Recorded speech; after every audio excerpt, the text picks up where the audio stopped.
Good evening, everybody. Welcome to Friday Eve, as I like to call it, on this channel, A Flawed Man of God. I am your host, Stuart Davis, a flawed man of God, a humble parishioner at a small church just outside of Richmond, Virginia. I'm not a pastor, not a biblical scholar. I haven't been to seminary. I'm not trying to get you to join my church or donate to any special cause. I'm just here to talk about God, talk about Jesus, talk about the Holy Spirit, talk about Christianity, talk about the Bible, talk about a wide variety of different topics, issues, and current events, and give you my perspective on them. One that I think is reflective of your average Christian guy. I've been a Christian all my life, 41 years and counting. Non-denominational Protestant. I don't subscribe to any particular doctrine or denomination. I'm just in the Word daily, trying to do it better each and every day. Sometimes I'll get it right. Often I'll get it wrong. But no matter what, if you're listening to this show, if you're hearing my voice stream here, you can count on getting my honest opinions on whatever it is that we're discussing. So if you are somebody who is interested in Christianity, kind of feeling it out and trying to wonder if it's what you're searching for because you feel like something's missing. You're worried about your soul. Maybe you don't have a great understanding of what it is, but you're curious. You're curious. You feel lost, and you wonder if Jesus is that missing component. It is. I'll let you know right here at the beginning. It is, but you want some assurance, right? You got questions, and perhaps the professional social media sound bites and productions feel too contrived and scripted for you, and that's not what you're looking for. And perhaps that you're worried about going into a church because and listening to the preacher because I mean that's his job. He's a professional, of course. That's what he's got to do, because if he doesn't do that, if he doesn't bring people in, he's going to get fired. It's not exactly how that works, but I can understand as somebody who is not a churchgoer that maybe you might feel that way. Do some pastors operate in that capacity? Yes, unfortunately, there are bad actors in churches, just like in anything. But that's not that's not how it generally works. That's not the norm. Even in churches that I might disagree with. Usually there's an air of actual desire to spread their flavor of faith. Okay. But I get it. That might be what you're thinking. So instead of hearing it from the pulpit, you'd like to hear it from maybe the guy sitting in the pew next to you, someone who's been in the faith for a long time and can say, "Hey, look, this is what it's done for me. This is what it means to me. This is why. This is why. And this is what you can expect." And maybe that's what you're looking for. And if so, pull up a chair, get comfortable. Like the episode if you like it. Subscribe to the channel if you want to see more episodes, and hit the notification bell if you want to know when we're going live. We go live around the same time every week, and that means 8:30 Eastern, 8:30 p.m. Eastern time, Monday, Tuesday, Wednesday, and Thursdays, but not Mondays right now because of softball. Church softball's got me committed elsewhere, and but I'd love to have you join if that's what you like out of this show. If you are already a Christian and you just enjoy Christian discussions and topics, conversations, welcome as well. All the same things apply about the channel, right? And you'll find that we run this very similar to a Wednesday night study group or a Sunday school. It's small group oriented. It's us, just us, you, me, and the chat. You, me, and the chat. And the reason why I bring the chat out is because they are as much of a part of this show as I am. They don't host, but they drive conversations. And I think I think you should be part of that. They would love to have you in there. I would love to have you in there. And they're a great group of folks who tune in and night out. How do you contribute to the chat? You say, well, talk. That's the that's the easy part of that. Give me your opinion. What do you agree with or disagree with? What am I doing that's right? What am I wrong about? What do you have maybe a unique insight or experience that you can share with the group, or just whatever? Maybe you've got questions. Ask them. I might not be able to answer it, but we might be able to talk about it. Might be able to tell you why it's confusing to me too, or why I don't know, or that I don't know why I don't know. Don't know. So, um, but that's what we're at. That's where we're at today. How is everyone doing? Thad the man first in the chat. First, neener. Well, first is the worst, and second is the best. Matt Felty. And Yex has the hairy chest at third. Hello. Yex asking for prayers. Pray for me, y'all. My thyroid is all screwed up because of bipolar medication he's got to take. Um, and asks, how come I got to take a drug to fix what another drug did while trying to fix another problem that I was born with? It's rigged, bro. Look, I don't know much about bipolar disorder, right? I do have I am cautious slash suspicious about a lot of medicines that are out there. I think that we might be an over medicated society, but I don't know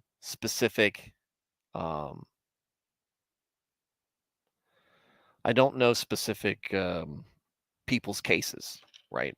But I do know a lot has a lot of medications out there in the past have done some real harm to people. Um, and I think that just the reliance on something's wrong with me, and they will just take a pill for it is the answer to that. That someone comes and says, I have something is bothering me, something is wrong with me, and people say, um, here, take a pill for it, and that's that's the solution.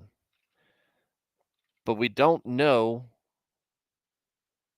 what the long-term effects a lot of times are.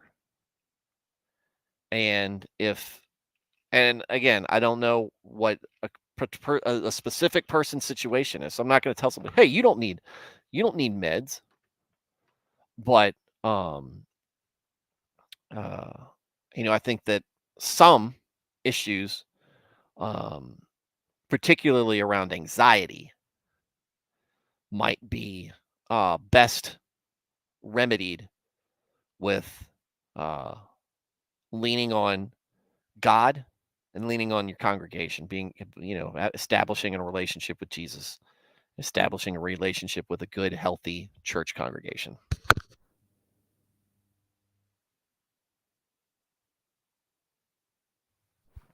I think, but man, um, side effects to medication suck. And this is coming from somebody who a lot of ADHD medicine was tested on me. I got a lot of experimental stuff when I was um, when I was a little bit younger than my daughter, and about my daughter, around my daughter's age. My eldest daughter, my middle kid. But I mean, I was on some crazy stuff, and a lot of times my parents didn't like what that medicine did to me, and so that's why we change things up. But everybody's body is different. Everybody's body chemistry reacts differently to things, and so um, look, hope the Lord stabilizes you um, mentally and physiologically. What do you get with with your body chemistry? So that you are um, medicated with what you need to be medicated with to the amount that you need to be medicated, And Yex, you're a good dude. So I hope you feel better, and I hope this all gets squared away for you. Um, Steve Hawley's in the chat. Stu, he says, how's it going, sir? Alex said, dang, I missed the intro. Well, I guess you're just stuck with me. That is asking about the thyroid. Again, people's bodies react differently to things. That's why you get those, hey, ask your doctor about X. And they, might cause internal bleeding, external bleeding, no blood at all, and all these and a mild headache sometimes. Contact your doctor if you have any of these symptoms. You know, and and there you go. Um I don't know what's wrong with it. Just got told a month ago. You got some, but it's good that they're keeping eye on your blood work. Thad said, I don't trust psychiatrists. Psychiatrists. I don't know how to spell it either. They are crazier than me. A lot of times they have their own. Uh, they have their own uh, problems that are serious. And Miek said, yeah, I had a lot of anxiety problems that I got meds for, but they ended up doing nothing or making things worse. Turns out I just needed time to grow into my own skin. And that's a big thing for you, Yex. A lot of times, and maybe the chat might not realize exactly how young you are. I don't even know if you're 20 yet.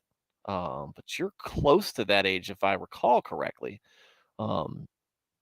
But you are still a very young man who is still growing into himself. Who and You're very thoughtful on um, matters of faith. When we talk in these circles, it's something I enjoy seeing. I like seeing discussions like this from you and from folks like Christian Mario. Um, I like seeing that, which is a little bit more or not, and not you, Christian Mario, the other Paul, some other guys that are out there. Seems a lot more balanced. There's a lot more humility. There's a lot more realness to you than folks like recently Redeem Zoomer, who is just wants to just tell everybody all the things that he thinks he knows, which I think is ridiculous, but whatever. Um, and I've heard, and I know people that I'm close to people who take who have.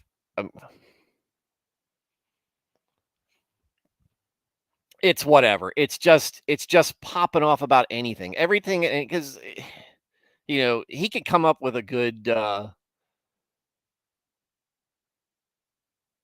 He can come up with a good, take every once in a while, but it feels like it's a blind squirrel moment. But to me, it's just like as the kids say less. I don't know because he's all over the map sometimes with what he says. I don't know where he's grounded in.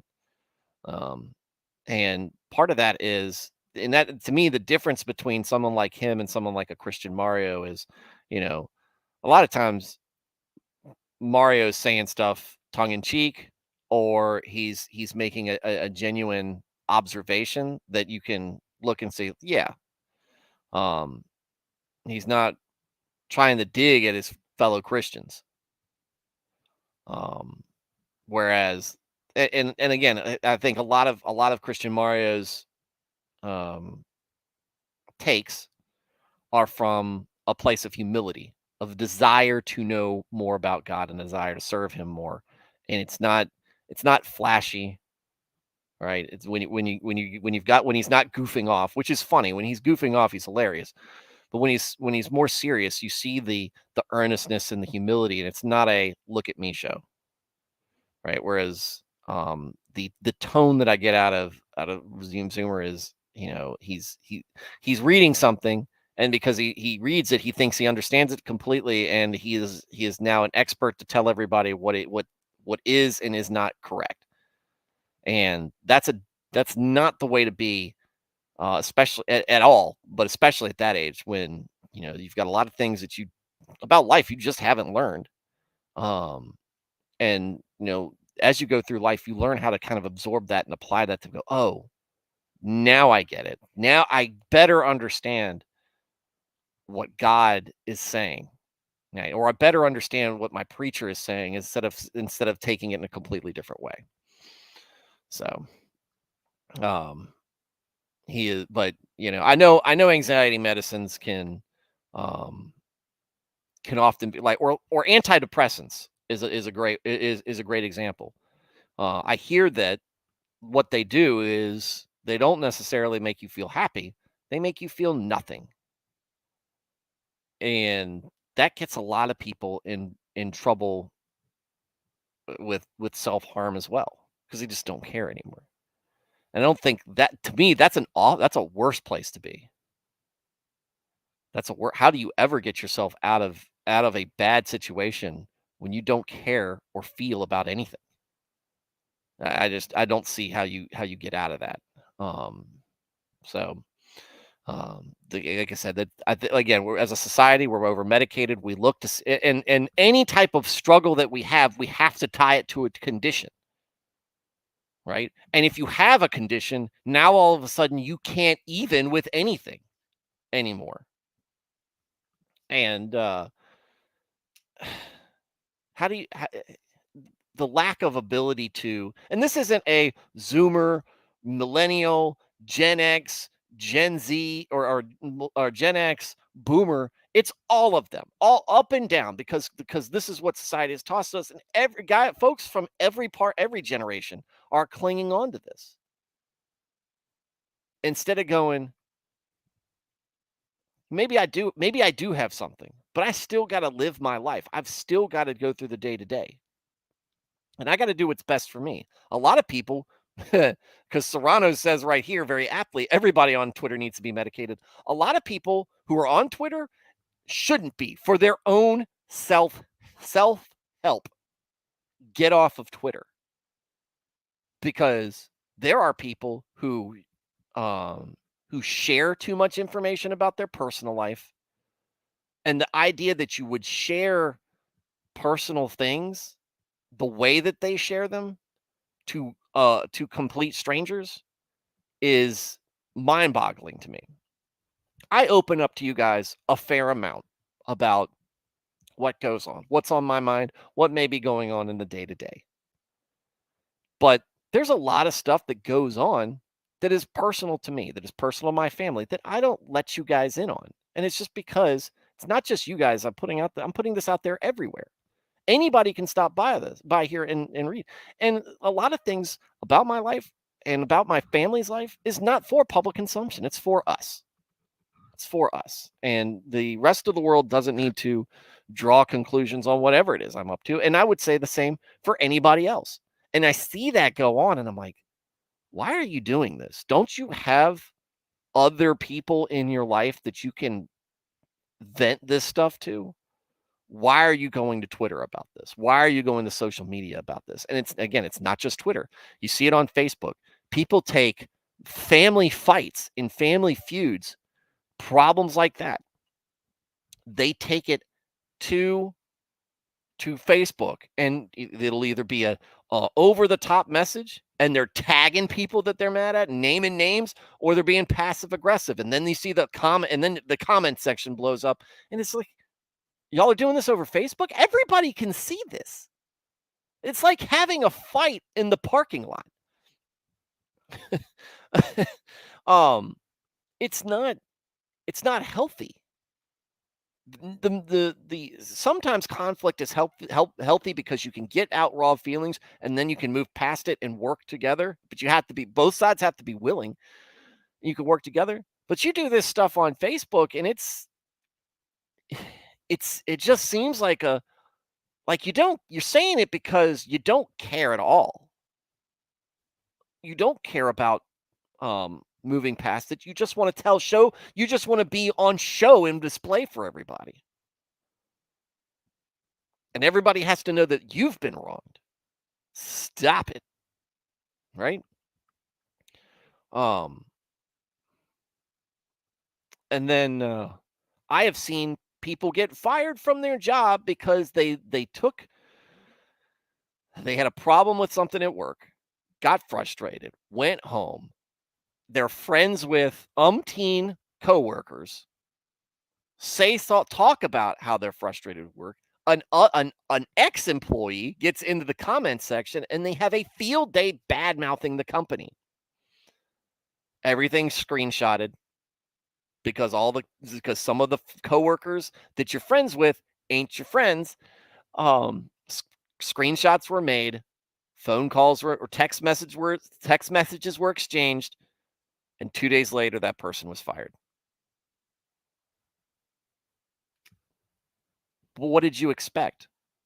I mean, and me going through it, looking at this whole thing developed, and I'm sitting there going, I want to say, guys, you need to stop.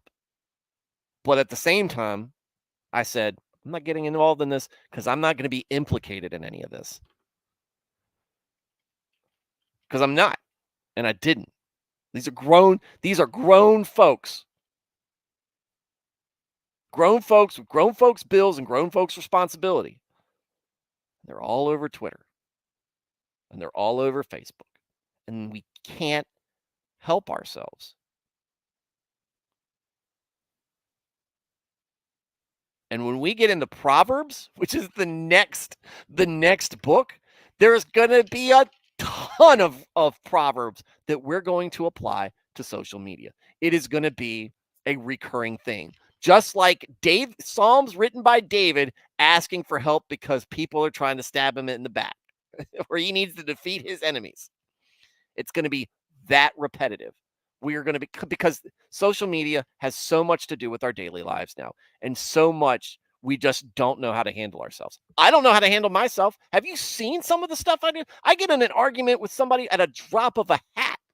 Now, it's really because I like to argue. I don't really usually, I don't really mean somebody any ill will, but I like to argue, and it's not the best thing. I should temper myself. I look at somebody like Shea Thaddeus, who was much more even keeled about it. And I say, maybe I should do that. Or maybe I should just get off of Twitter because it's toxic.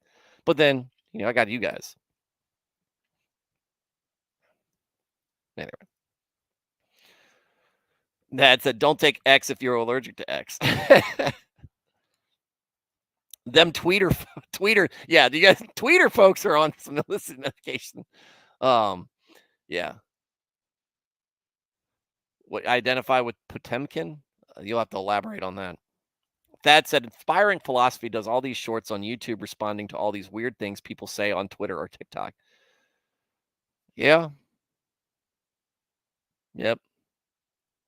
Thad said, Twitter's like a car crash that you drive by, but you just can't resist looking. I can't resist saying something sometimes.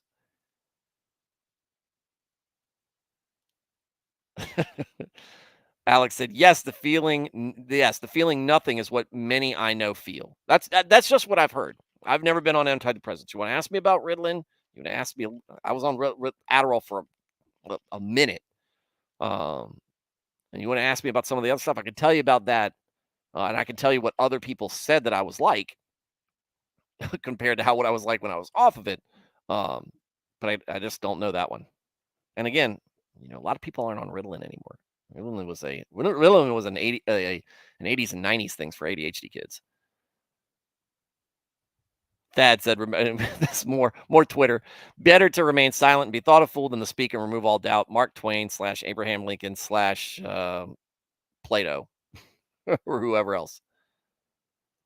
Serrano says, most of this is the fault of the millennials, to be honest. Now, remember, millennials grew up with parents who were older Gen X and boomers who told them, who those were the ones who went out and said something's wrong with my kid. One of the problems I had as somebody with ADHD is everybody else, once ADHD became a thing that people knew about, a lot of parents ran to say, my kid's got ADHD because he's hyper. He's all over the place. Well, he's a kid, right?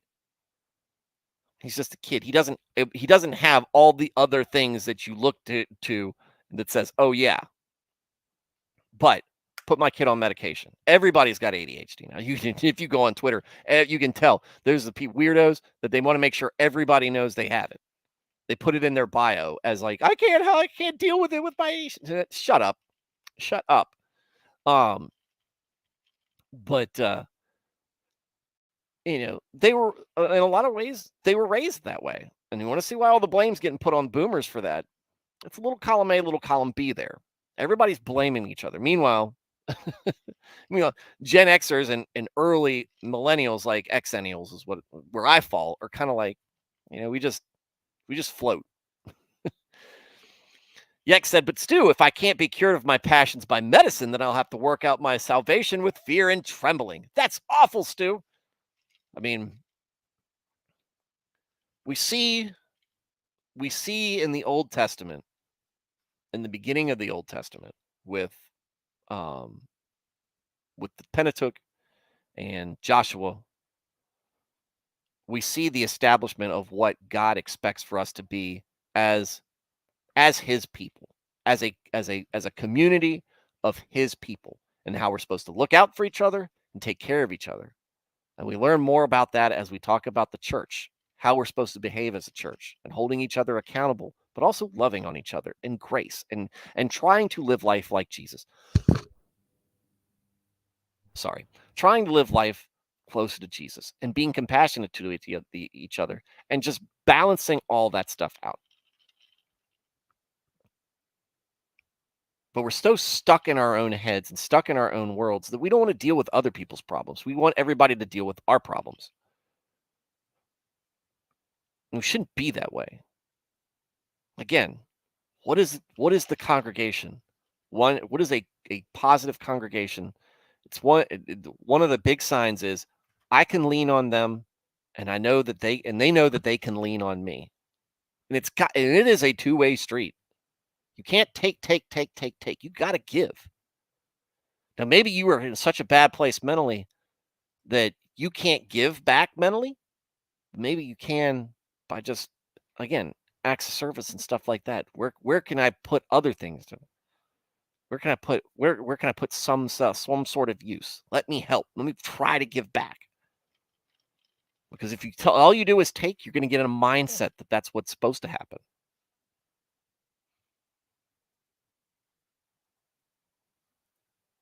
Twitter, social media generally is very bad for people. I think it's one of the most toxic things that exists on the planet. If not, it is one of the most toxic things that exist on the planet. If I could Thanos snap, of course it wouldn't be a Thanos snap, but if I could snap my fingers and disappear all social media, I would. It's that meme where the guy just keeps pressing the button. I would. The only thing I would leave is YouTube. Because YouTube has a lot of utility outside of social media. How-to videos, stuff like that, stuff like this, right? Where it's more built towards creating a content and putting it out there, and either live streaming where you're interacting with people and there is some face-to-face there, or putting something out and letting people discuss. But in where some of that stuff touches the Twitter, and it can be like Twitter and Facebook and all that other stuff out there, there is a clear utility behind it. And yes, Facebook does have some good things about sharing. It's a good place to share memories and stuff like that. But in large part, a lot of people don't use it that way. And is part of that Facebook's problem? Yeah. I mean, they could, as much as they're into social engineering, they certainly could engineer their platform to be more of what Facebook was from its onset. Or if I can't blame my family, work, nation, evil politician, other people, the Jesuits, that's usually who I blame. So Ross, having your ideas heavily influenced by people you don't know whatsoever is a very bad idea. Yes. Dresden's here. What have I walked in on now? The same thing you walk in every night when you come in here and say hi. And then we have this.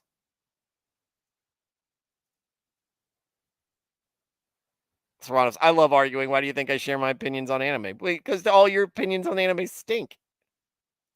Steve said, I don't really ever go on Twitter. Don't. The only reason I went on Twitter was because of the show, because I wanted to promote it. I wanted to try to use it as a way to get people to um to see it and connect with people, reach out to people, because a lot of people you can't reach except for Twitter. Like um uh, I should say the first person I reached out to was Terry Mattingly. He's a guy who writes for Get Religion. He is actually not a great journalist, and he never answers questions.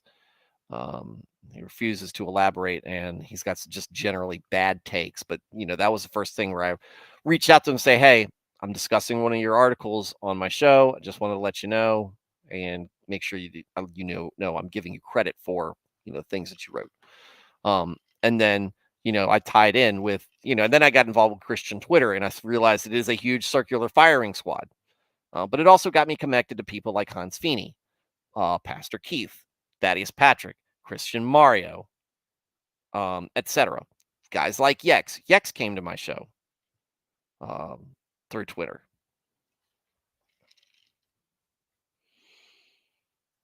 Alex said Centennials. Yeah, let's see. Alex said Adderall was amazing for patrols. See, I will never understand that because it's just, to me, it's just different. It doesn't. I mean, it did make me alert and more focused. Same with Ritalin, made me alert and more focused. But I don't know. I don't recognize the difference. I couldn't see. I just knew that I was more focused, but I didn't feel it. Yex said, my brother with ADHD literally only uses Adderall for his high school test. I stopped taking it and I stopped taking Ritalin around 8th or ninth grade. Was on Adderall for like a year. In 10th grade, got off of it. Cold turkey. My parents didn't even know I wasn't taking it. They were putting my medicine out, throwing it away. And I don't know why I did, but I learned out in my junior year of high school that if I enlisted into the Army, which I would be doing the next year, enlisting into the Army, they don't take people who were prescribed Ritalin or Adderall because the Army at the time considered it a mind-altering drug. And so that would have killed my chances. My recruiter, like many recruiters for ADHD kids at that time, said, "Don't tell anybody, just lie." And I did, and I got in. I lied. I entered the military under false pretenses. You all know. I don't actually feel bad about that at all because it's the government. Nirnath, Nirnath, yeah, this is the ultimate red flag when you see somebody on Twitter that says something weird. You see the mental ill. They list their mental illness as, because it's generally never one, mental illnesses in their bio. Some of the time you can just glean it from just how they sound. Serrano says Potemkin is a character from Guilty Gear. His theme song is from his perspective. I'm a fool. I know nothing. I may sound like a silly.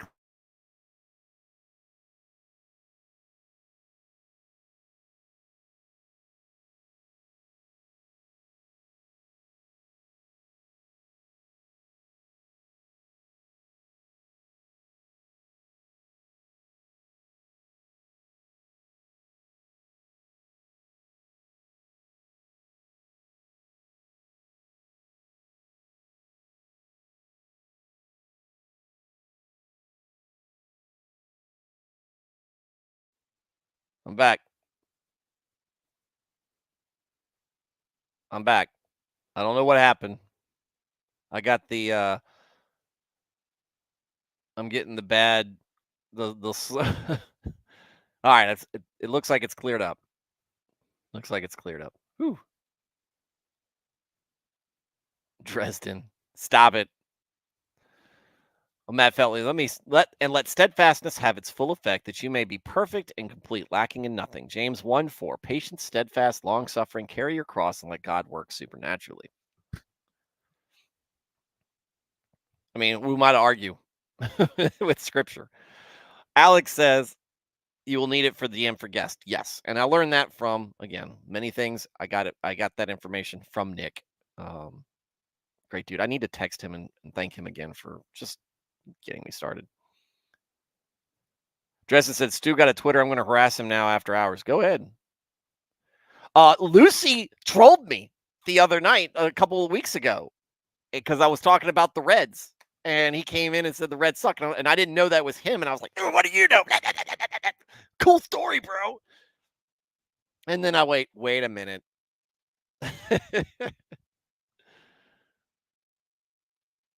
One of the good Twitter accounts is Heckin' Good Dogs. I'll have to check it out. Thought they finally got you, Stu. Well, look. You can't see it from there, but I can see it from here. If they're getting me, there's gonna be a fight, and y'all are gonna get a show because when it comes down, I'm the man buck naked with a hatchet in his hand. That's why you don't lie to the U.S. Army. Yeah, I said I lied, and then everything went out. That's true. Like Sad said, now you know. All right. All right. So we've got no, I won't. Ready to eat my neighbors? No, not doing that. All that post-apocalyptic stuff, not into it. Zombie apocalypse, whatever. I'm not going to compromise my principles and lose my humanity. I would rather die and go to heaven.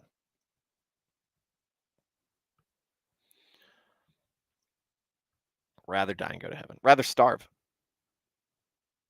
I'd rather starve. The breakdown of society to the point where people lose their humanity is not a place I want to live. It'll place I will exist for as long as I can and try to fix things, but I hate that. I hate that.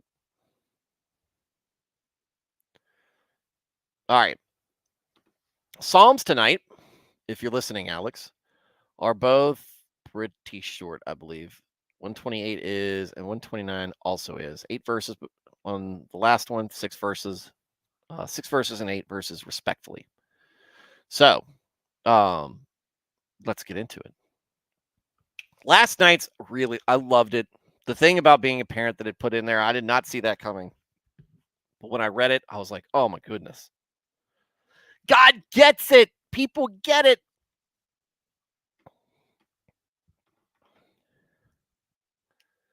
Blessings for those who fear the Lord. A song of ascents. 128. Blessed is everyone who fears the Lord, who walks in his ways. When you eat the labor of your hands, you shall be happy, and it shall be well with you. Your wife shall be like a fruitful vine in the very heart of your house, your children like olive plants all around your table. Behold, thus shall the man be blessed who fears the Lord. The Lord bless you out of Zion, and may you see the good of Jerusalem all the days of your life. Yes, may you see your children's children. Peace be upon Israel. This is a good one for fathers, for husbands, for men, both young, middle-aged, and old. All right.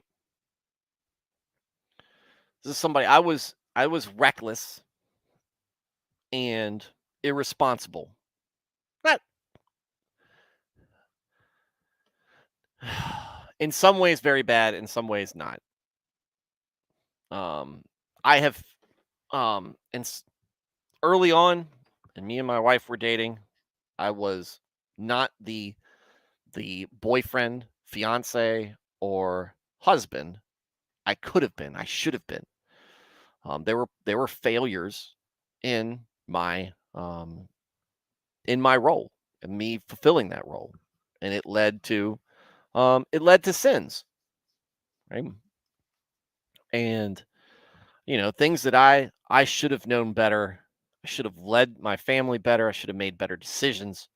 Um, and part of that, it might be the whole getting older. Um, be the getting older and learning more and becoming more mature in my faith and taking it more seriously, and not just taking it seriously and saying it.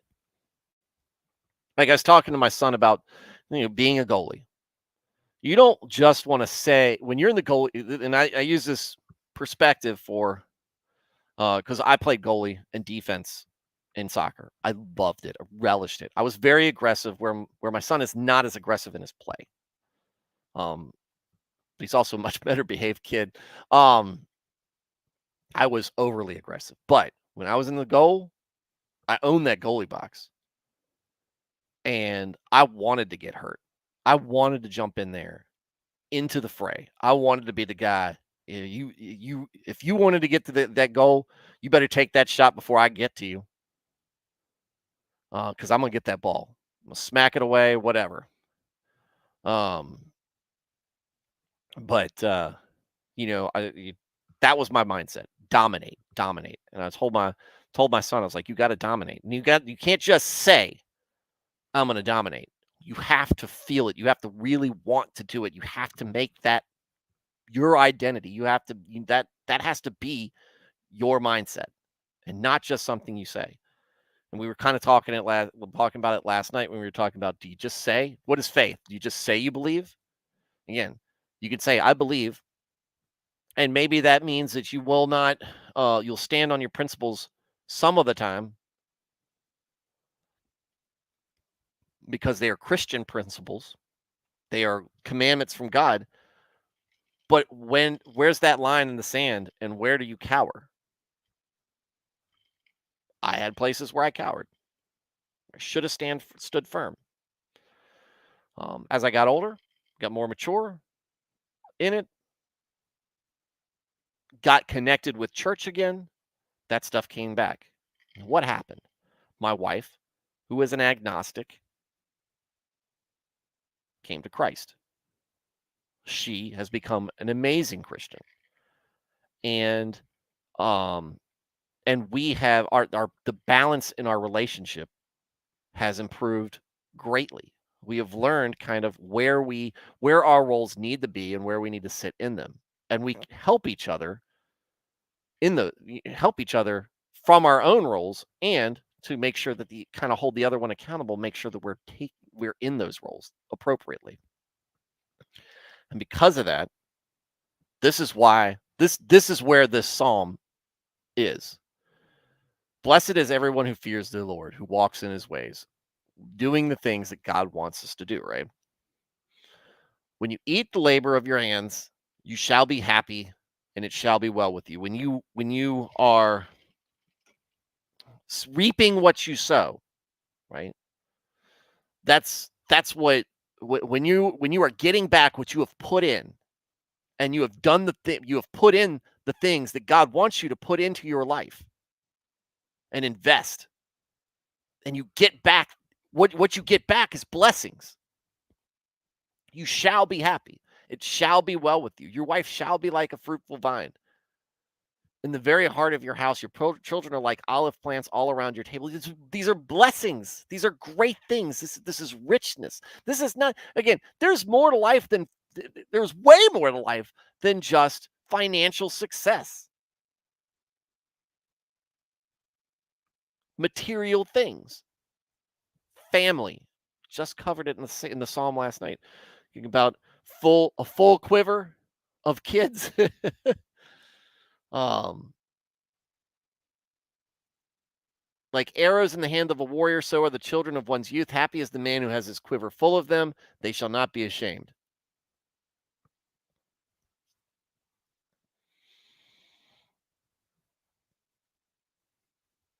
You look at the meme is of the trad family, right? That's a good thing. That's a wholesome thing. It's not just the aesthetics of it. It's what the aesthetics represent is also going on at the time. It's what is going on in this psalm. the male figure leading his family, the you know, guiding, making decisions, being the responsible person for everybody in the family to look up to. The mom, the nurturing, the support system, right? The the mother, the children, obedient, looking up to their parents, obeying them, but happy because they are loved and well taken care of. Their love surrounds that image. A W for the patriarchy. Amen. Guess what, folks? The patriarchy is God is the ultimate patriarchy. He established this. Whether you want to believe it's part of the fall or not, that's the reality that we live in. That is what God is saying is our ideal for how He wants us to establish how establish our family unit.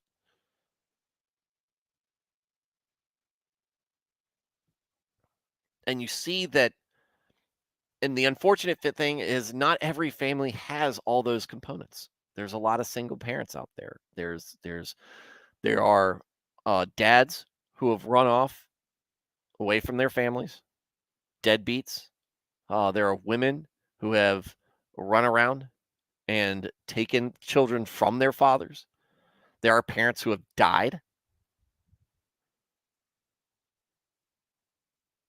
There are parents who are substance abusers.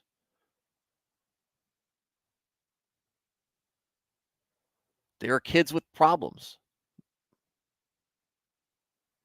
mental and physical.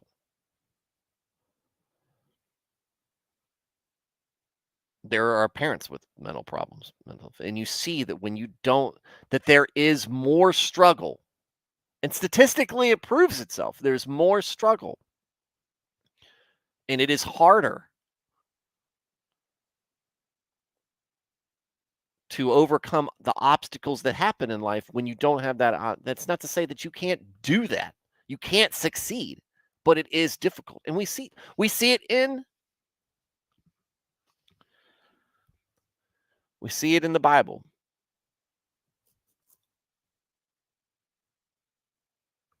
Jacob had two wives, two all other two other wives. I don't know if he married them. I can't remember if he married the servants of his two wives, and had 12 sons as a result. And there was infighting. They sold one of them into slavery.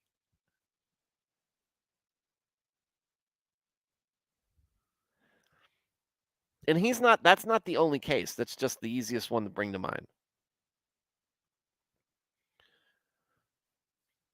That's what we're meant for. That's the ideal. And it starts, and the reason why I said this is geared mostly for men is because that's who it seems to be talking to specifically here. Because we are the leaders. We are the ones who are responsible for leading. The rest of the family follows our example. It falls, and the responsibility is ours. You will be blessed. God is saying, do these things. Do these things. And that is and following that makes everything easier, because that's how I've set up the world. That's how I've instructed you to behave. This is how you deal with crisis. Is He preparing us for how things are in heaven? No idea. Don't know. Try not to question the way God does the things that He does. But He told me to do it, so I'm going to do it. He's put this command on me. There we go.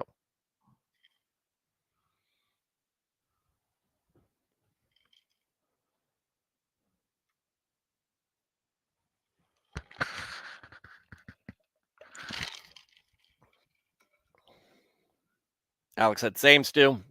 If I had a talk with the man upstairs in my early 2000s, in the early 2000s, Or same Stu, if I had a talk with my man upstairs, with the man upstairs, my early 2000s were very heavily sinful. Yeah, I'll have to explain a lot of things on LimeWire and Kazaa that just bricked my computer.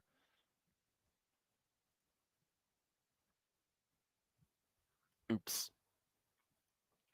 For you, those of you who are old enough to understand that, that's porn, by the way, guys. And stolen music, which also was bad, apparently. Yex said, I don't know many, or I sorry, Yex says, I know many Calvinists and our Roman Catholics struggle with assurance of salvation. And others, once saved, always saved, say no matter what you do, you go to heaven. But this psalm puts it well. Blessed are all who fear the Lord. And I'm not a Calvinist and I'm not a Roman Catholic, but I am somebody who I struggle with assurance of salvation as well. You guys want to know? I am always concerned that I have not done enough. I am very I am very well aware that I as a person fall short of the glory of God. And I don't know if I've done if not to say done enough, if I am the person worthy of Christ. Maybe I should reword that. I don't know how I am worthy of Christ advocating for me and clearing my sin away. The good and faithful servant. I don't know. It bothers me. It bothers me. But at the same time, I got to deal with it, right? I got to live day to day and just try to improve and hope that I'm the man. I am a man that Jesus will recognize and not say I never knew you.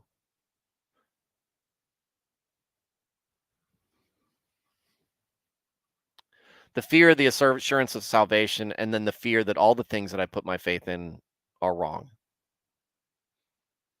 Those are the two things spiritually that I struggle with. So if you struggle with either of those things, you're not alone. You want to hear what gives me anxiety? Because I'm not a person who really deals in anxiety. Those things, but those I fear. But to your point, Yex, Psalm puts it well. Blessed are all who fear the Lord. And the fear is not I'm scared of God. You should be. But the fear is respect, honor, understanding. It will be well with all who walk with the Lord Jesus Christ. Our assurance is that we are saved because and also if we follow him. Matt Felty, right? Yex. Also, my favorite proverb: the fear of man lays a snare, but whoever trusts in the Lord is safe. Proverbs 29:25.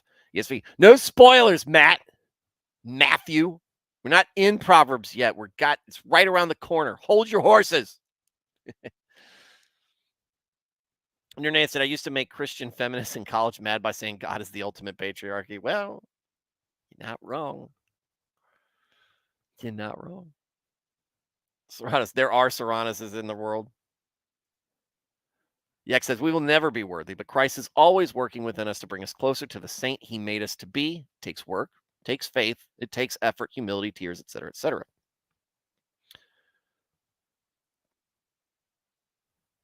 And their name said, sorry to hear that. I wish I could give you something to make you more sure. Like medicine? It's just one of those things. Look, I'm not going to lean on it. It's just something I have to learn. That is a weakness on me. That is a weakness on me. It's something that, and you know what? Something my wife's good at being, especially, and one of the things I invaluable. The many things that make her an amazing wife, an amazing Christian wife, is somebody who works in what she does can help me and say, hey, it's going to be okay. It's going to be okay. So she's certain. She is sure. So that's good. Yak said, "Man, confession as a sacrament is so crazy in Orthodoxy. We can set fest before a huge icon of Christ to him. Last time I did it, I was so terrified to confess, but I looked at him and understand that he is so merciful." Now that part, that is a part something I don't struggle with, and I don't know if that's because this, and I think this is a big part of things to be thankful for that my parents did for me. Was ingrained for me the idea from a very young age. God sees and knows everything. And from the non-denominational perspective of prayer is so anywhere, anytime you are you can commune with God, that a lot of times it's a nightly thing in my prayers. First things first, thank you for all the blessings, God. The next thing is, I know I screwed up here. I need to do better here.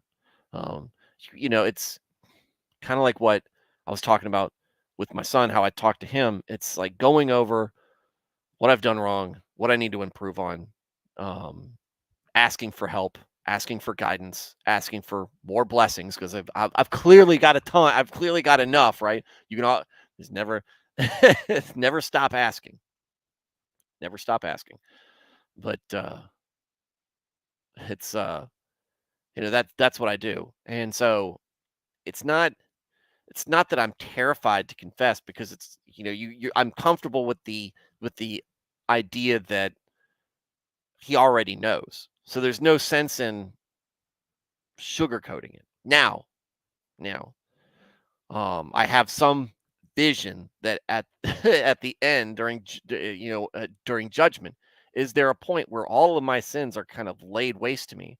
I am fully prepared to stand there naked in front of in front of whatever God's God puts before me as in judgment, and cry, break down, fall to pieces in sorrow and remorse and all this other stuff for all the things that I've done and will do wrong in my life, and do that with the understanding that I deserve that and worse, obviously, that this is, but it's, you know, but it might not work that way, right? It might just be like, hey, all right, let's go over your stuff. And Jesus goes, wait, no, I died for his sins. We don't need to go over this. Move along. I don't know how that works. The whole judgment thing, and these are all things in my head, and this is where I get, all the meta stuff where we talk about this stuff and these and things that have broken churches up and broken theologies up and schism in the church.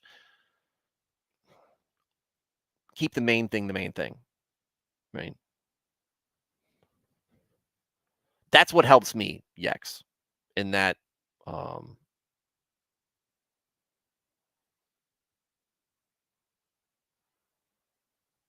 in that for it's just being comfortable, and comfortable is not exactly the right word, just being aware that God knows everything. So it's it's more, maybe it's more terrified of what he can do, but it's also the anticipation and faith and hope of what he also can be graceful with. But it helps me to say, to be like, to have that and be okay. You know, I know. Where do I go from here? What can you help me with? Spoilers. Matt found spoilers. Take the Calvinist predestination pill, Stu. It's cherry flavored. Never, never. Next, it's not good to be convinced that you're holy. That's spiritual delusion. That's not what I'm thinking. That's not what that. If you're getting the impression that that's what I feel about myself, if that's, I don't know if that's what you're in reference to. I don't feel like I'm holy or I'm better than it. This just how I guess how I was conditioned, makes for um makes it easier for me. then I think that other, and not saying that I'm above this. This is a place where I think I'm strong at, where other places where I think I'm weak at, which is other thing. Oh, okay, you weren't talking about me. Okay, okay. Um, but you're right. Do not convince yourself you're holy. Don't elevate yourself above other people, understanding that you are broken and weak. And we talk, I take the press the predestination pill, the Calvinist thing, the meme that's made a resurgence around here. It's the box of donuts, and it says on the box, "You deserve donuts." And they said what the Calvinist box of donuts actually says, "You deserve," and somebody scratched that part out, the donuts part out, and wrote "wrath." You deserve wrath. There's a part in there. There is a part of what we deserve in our sin, and that Christ has, um, has saved us. Right? Christ has saved us. Yes, I think we should all be painfully aware of our sinfulness and unworthiness in and out of ourselves. Yes, yes, and I think it's hard. It's hard for folks there because there is guilt, there is uncomfortableness, or there's a level of uncomfort. Um, there's and maybe that's they. I don't know. I don't know because I can't say what other people struggle with. I can only talk about what I struggle with and where I feel a little bit more comfortable. Yeah, 'cause I know he knows, but it's much more personal when you do it before his icon. You completely forget the priest is there, man. It's so different. I've always confessed on my own, but dude, it's more so the same feeling of telling my parents I did something very wrong. Yeah, yeah. Well, Blaine was talking about this last night. What his parents made him do is talk to company or tell them about what he did wrong and how he should be punished. He said it was bringing up bringing up painful memories because that was brutal. Um, yeah, yeah, and so it's a thing to struggle with. But again, and you want and maybe that's a better way to define everyone who fears the Lord. You're talking in the way that we're talking here, about confessing and remorse and repentance, etc.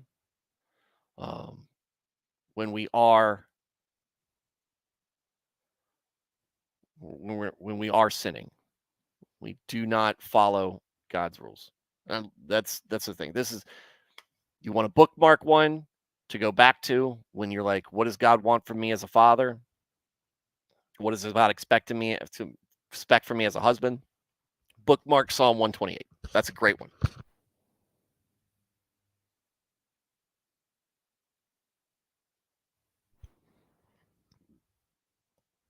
The fear of the Lord is the beginning of wisdom.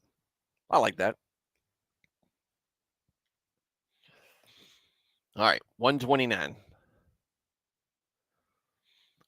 Okay, taking a little bit of it looks like we're going to take a little bit of a different tack here. The song of victory over Zion's enemies. A song of ascents. 129. Many a time they have afflicted me and from my youth. Let Israel now say, many a time they have afflicted me from my youth, yet they have not prevailed against me. The plowers plowed on my back. They made their furrows long. The Lord is righteous. He has cut in pieces he has cut in pieces the cords of the wicked. Let all those who hate Zion be put to shame and turn back. Let them be as the grass on the housetops, which withers before it grows up, with which the reaper does not fill his hand, nor he who binds sheathes his arms. I don't know why that comma is there. With the wither, let them be as the grass on the housetops, with which withers before it grows up, with which the reaper does not fill his hand, nor he who binds sheaves his arms. Oh, sheaves his arms full. Neither let those who pass by say, the blessing of the Lord be upon you. We bless you in the name of the Lord. Okay. Like I said, this is a little bit different theme. Doesn't tie in with 128 that much. There's some there. Many a time they afflicted let Israel now sound, many a time they have afflicted me from my youth, yet they have not prevailed against me. They've beaten me down, talking about Gentiles at the time, heathens, Canaanites, Amorites, Babylonians, etc. Eventually the Persians, though I don't think they've entered the picture here, but you know, invading forces, hostile cultures, and neighbors, folks who don't believe or who are hostile to the Lord our God and his chosen people. They have not prevailed against me. Well, because the Lord, and we read it around there later, the Lord is righteous, but they have not plowed against me. The plowers plowed on my back. They made their furrows long. They have pushed me into the dirt. But the Lord is right. So I would like this better to say the Lord is righteous. He has cut in pieces the cords of the wicked. Let all those who hate Zion be put to shame and turned back. Oh, you hate the Israelites? You hate the people that God has singularly blessed? You hate the people who represent faith in him? You hate the people that God wants you to love? Go away. Go away in embarrassment. Do not be a part of this community. Go out and to the wilderness, to the darkness, or whatever. Let them be as the grass on the housetops, which withers before it grows up. Um, that one doesn't. That image isn't as good as the next couple. With which the reaper does not fill his hand. What's not good? What am I harvesting that I don't want? The chaff, right? I want the wheat, separating the wheat from the chaff. Greek says necks. Yes, cuts into pieces the necks of the wicked. I like it. Very, very biblical and Old Testament imagery, consistent. Maybe some revelation in there. Sorry, there's some stuff on the table. Um, but let these people who hate Jerusalem, who hate Israel and its people, they're the chaff. They're the junk. They're the weeds. Parable of the sower. Yes, exactly.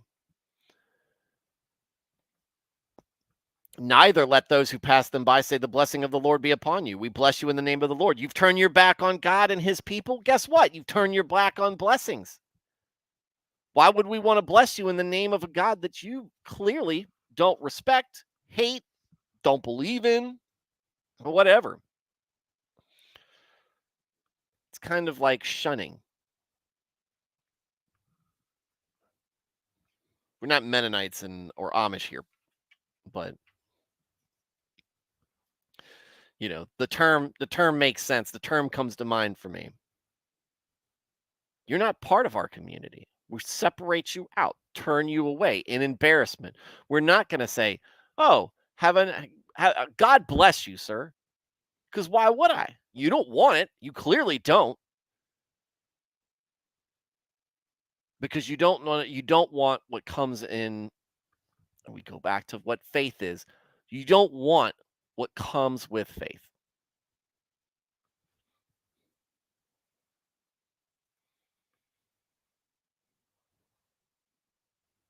You're not from around here. You're not from around here. Matt Felty said, "Have you gone over the study of the group of ascents?" No, I have not. I have not. I'll let Matthew extrapolate and then we're going to wrap up. But this makes sense, right? Right. The enemy of God, this one is innocent. Um, if you want to be blessed by the God, you got to be faithful. You can't be hostile, intentionally hostile. You can't hate what he has deemed good. And you can't deem good what he hates. And you can't be what he hates. Doesn't want that. And if you wrap yourself in that identity and you want that to be you so bad, then great. Fine, I guess.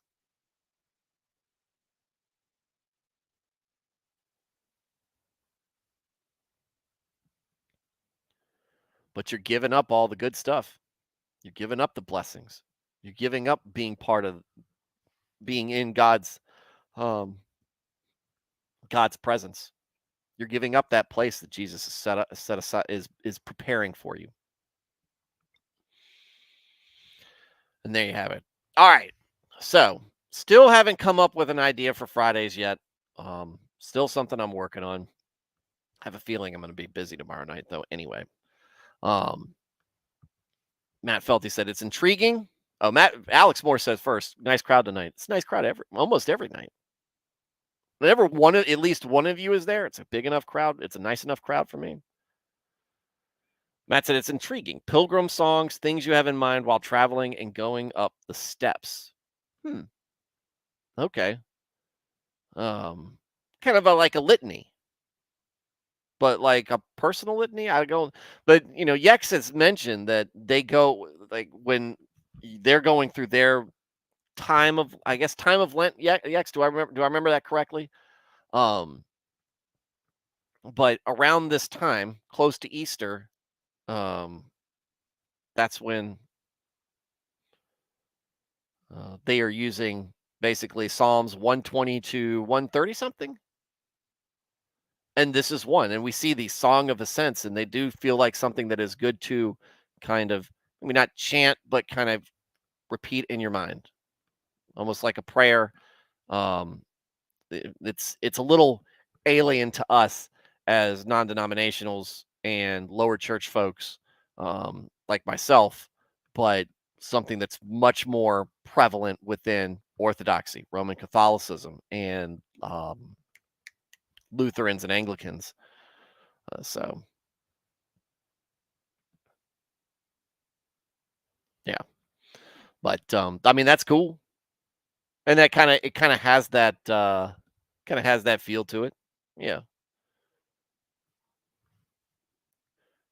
Alex said, "The luck is with me tonight. I got the train crossing gates are going up as I approach." Hey! AI music review. Make it a lame sports ball stream. No, I mean, like, a recurring theme.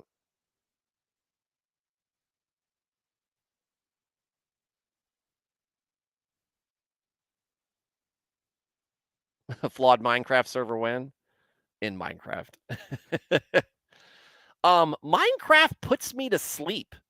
It makes me sleepy.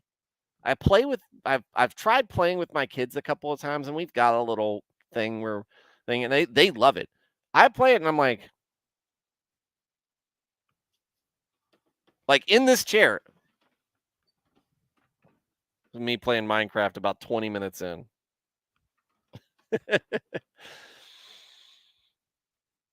Got killed by creepers. Got blown up by creepers because I fell asleep.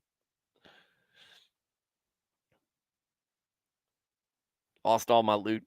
Thad Man said next week will be the NFL draft. Probably won't be here. If only the little bit of music for when they announce a pick is in. Maybe. Is it the draft normally starts on Thursday nights though, right? Meme review. I can be motivated to find memes. Read the Apostolic Fathers for Fridays. Thought about, well, no, because so some of that stuff, Yex, is stuff that I'm planning for after I'm done reading scripture. Like when we finish this, I mean, and we're only in Psalms, we still got a long way to go, but eventually, look, we're gonna.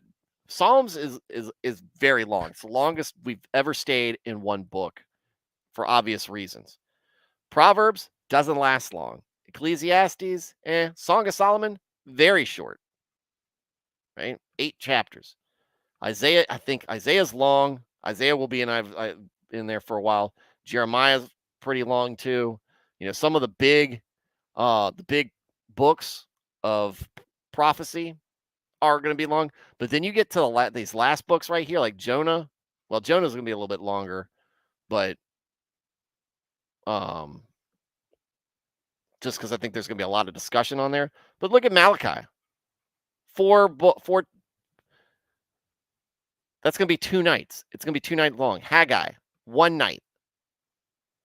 We're going to run through that real fast, and then once we get to the Gospels, I don't know. The Gospels are going to be, I mean, like the New Testament is a little bit different, and how we go through it. I think the Gospels, um, it's going to be interesting how we approach it. I don't know, because I'm not going to. And one of the things I try not to do is limit the stream to, like, if we get really into and I'm just pulling a verse out of my John 3:16, for example. That's one verse in one chapter. I'm not, if we get stuck in that spot discussing it for a night or 2 nights, I'm not going to lose any sleep over it. I'm not going to get upset about it. I'm going to be encouraged about that, because it means we're really pulling stuff out. When we get into the parables, we probably do one parable a night, or one parable every night or two. I don't know. It depends on how it lands out. I could see us doing a parable in a night, not two.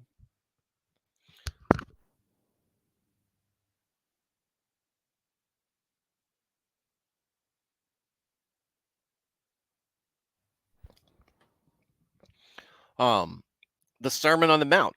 How long will the Sermon on the Mount take to cover? How long will the crucifixion take? The Last Supper.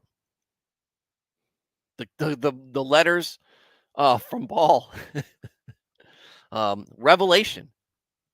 Revelation, I don't know. Revelation might be pure chaos, and I think we're all going to come at it from different directions.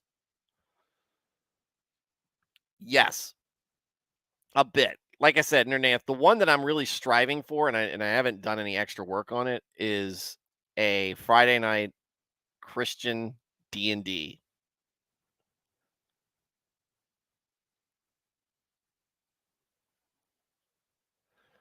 Which I thought would be cool. But again, it's Friday nights traditionally for this show. It's mostly time with my family, and then I don't. We get together for movie night, and then I kind of just hang out with the kiddos until I feel like you've had enough. You've been up enough. Go ahead and hit the sack. Um, and then right now, I'm trying to get to bed earlier on Friday nights, and my son, because we've got soccer early in the next morning. So right now, Fridays are still unfilled. I've got plans. I've got where I would like to do it, but I've got one of the things I've realized is, especially with a very young third child, is, man, my life is packed right now. So I don't have a lot of time to do prep work. So, um, and I don't want to start a project without having a clear cut way of finishing or wrapping it up or whatever, or doing it well. The Bible, I've read it. I've been around it my whole life. It's comfortable. I can talk about it. It's it's one of the things that that that was the foundation of this channel. So this project is one that I'm comfortable in, just doing it right off the bat, right off the cuff, and talking about it and listening to you guys. Other things that are kind of in places that I haven't been, like the Apostolic Fathers, um, and discussing church history. That's stuff that needs work, and and I need to prep that a bit, and I need to be in a place where I can do that. And I'm just not there right now. And so I'm not gonna half-ass it with you guys. I might, laugh off the fact and understand that this is an amateur stream, but what we discuss is important. And I know you guys recognize that, but that's part of what I need to do. Um, it's just, when I get done streaming, uh, I need basically until midnight to unwind so I can tackle the next day as a dad, as a husband, as a provider, and as a streamer with you guys. I enjoy this. I enjoy being with you guys. It does, oddly enough, take a lot out of me.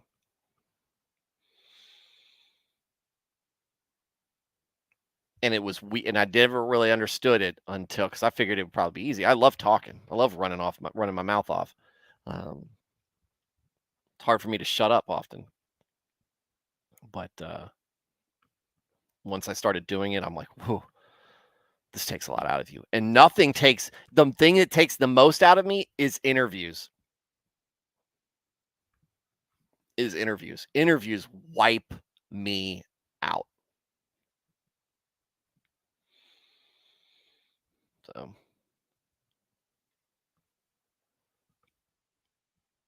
Alex said, nice. I get to hear my real name in Isaiah. Renee said the prophets are long. My class was in Isaiah for 9 months in a weekly study. That's weekly. We're daily, but the New Testament is 80% less smiting. Alex said, can't wait for you to discuss John 3:16 for a week. I don't think it would be. Beatitudes. Beatitudes are great. There's some good stuff, especially in Matthew. We were talking about that.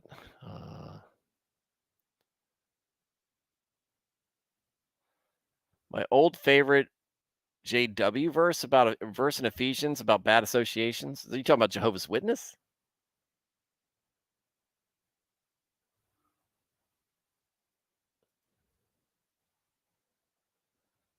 Mordan said, with the way things are going, we might be living it before we get there. Hey, no. Never played Dungeons and Dragons. What's it about? It's Dungeons and Dragons. I've never played it myself either. But one of the things that me and Raftier talked about was keeping it giving it a Christian theme.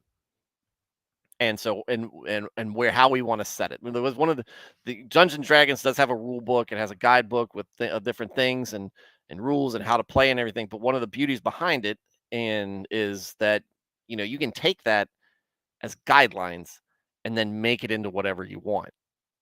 It's just you can go as far as your imagination will take you. Well, my imagination will take me into the service of the Lord. Maybe a show where people suggest their favorite Bible passages or topics. Yeah.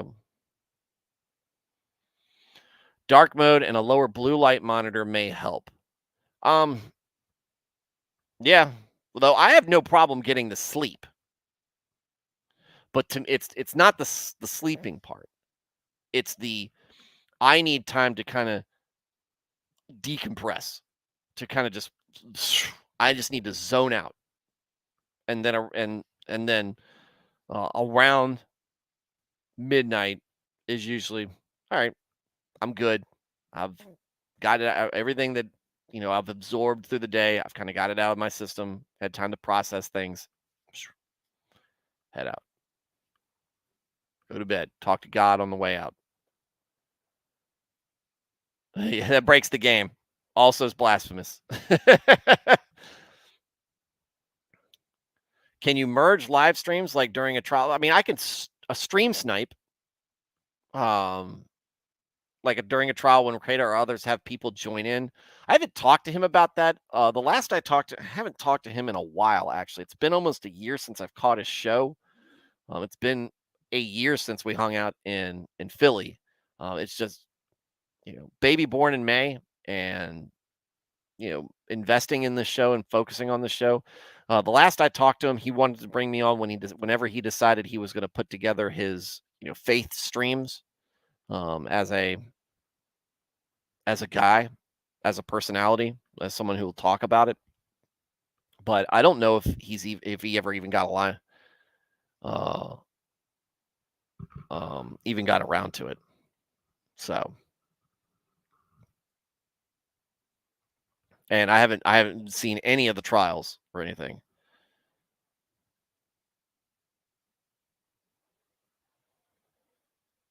But you know, and he streams right when I'm going to bed. So normally when I catch it, when I do catch his show, which has been a long while, when I do catch his show, it's the day after. And when I'm doing it on Rumble, it's it's usually still processing. So I'll catch it like halfway through, and then I'll have to reset it once it finishes processing. That's he's done streaming close enough to when I'm waking up that Rumble hasn't processed the whole live stream yet. Says he's going to move more early soon. Yeah, well, you know, I can't comment on his personal life. But again, good dude. Pray for him. Wish him the best. He inspired me to make this. Um, I missed your New Testament joke. Oh, hang on. Yeah, it sound like a commercial. That's how I wanted to make it sound. 90% less smiting. Um, good dude, great guy. Shirt off his back to people, to anyone. Um, Intelligent. And again, what you see is what you get with him. He's authentic. He's not uh he's not the jackass a lot of his enemies make him out to be. He's his own jackass, which as a jackass I appreciate. So yeah. All right. So Matt Felty, Thad the Man, Nernaeth, Yex, good to go. Love you guys. Love you, Yex. Alex Moore,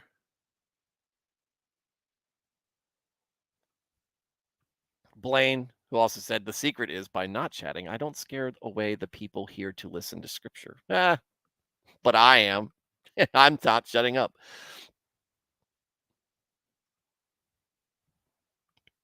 He's probably streaming right now. His last stream of the week. Serranos, Dresden. Luckily, the CIA did not get me. That might be the group. That might be. Oh, and Steve. Steve is. I don't know if he's still tuned in. He might be asleep too. He might be zonked out. No, he's like I said. He's putting the hours in. To all you guys, thank you for again another great stream. Hour and a half. Great content. Great discussions over things and how it works. I want you all to have a great. Well, let me go back up to everybody who is not in the chat, who is listening. Great. Like I said, I encourage you, and I joke that you better get in the chat. I'm just glad that you are finding a show, finding a stream, finding content that you enjoy consuming and coming back to. And hopefully it is serving some sort of positive influence in your life. To everybody who is catching this on replay, sorry I missed you. Hope to catch you live sometime soon. Everybody have a good weekend, a safe weekend, a productive weekend, a relaxing weekend. Go to church. Go to church. Be filled. Be filled with God, Jesus, and and especially when you're in church, the Holy Spirit. You all have a great night, and God bless.